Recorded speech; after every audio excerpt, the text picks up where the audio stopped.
We've all seen the violence and insecurity play out on our TV screens in recent weeks and months, but this really is a long-standing and pre-existing crisis that is devastating for the country's children. As the Taliban government settles into power in Afghanistan, aid organizations say an already serious humanitarian crisis is growing worse by the day. Decades of conflict combined with climate crisis and the impacts of COVID-19 collectively mean that children and their families are in a desperate situation. At the center of it all, Afghanistan's youth. According to World Population Review, high fertility rates has set the median age in Afghanistan at roughly 19 years old, making its population one of the youngest in the world. For comparison, the median age in the U.S. is 38 years old. More than 500,000 people have been displaced this year alone, adding to millions of people already displaced within the country. And what that displacement can mean is that children are sleeping out in the open, without shelter, often without even a blanket, hungry and frightened. Orla Minogue works with Save the Children, a nonprofit that provides humanitarian aid to children around the world. They've been working on persistent problems like malnutrition, access to education, and child protection in Afghanistan since the 1970s.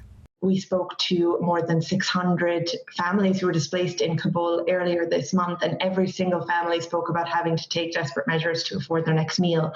For some, that was selling the meager possessions they had, but for others, it was sending children out to work. Minogue says her team has had to temporarily suspend its programs in the country until conditions stabilize. We have seen in recent weeks that people have been trying to flee the country in some cases.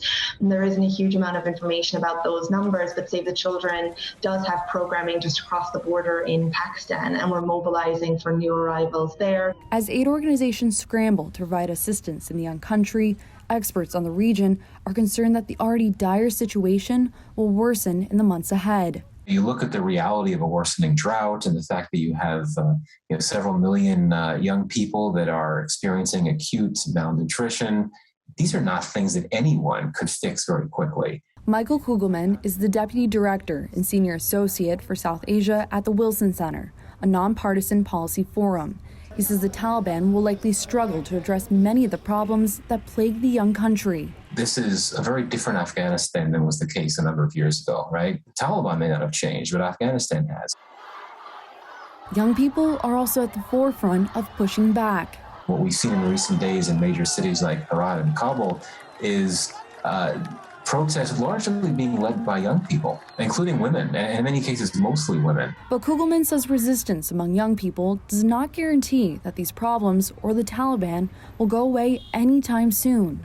I think it is important to highlight the fact that even though you have so many young people that would never accept Taliban rule, that doesn't mean that can prevent Taliban rule. Meg Hilling, Newsy, Chicago.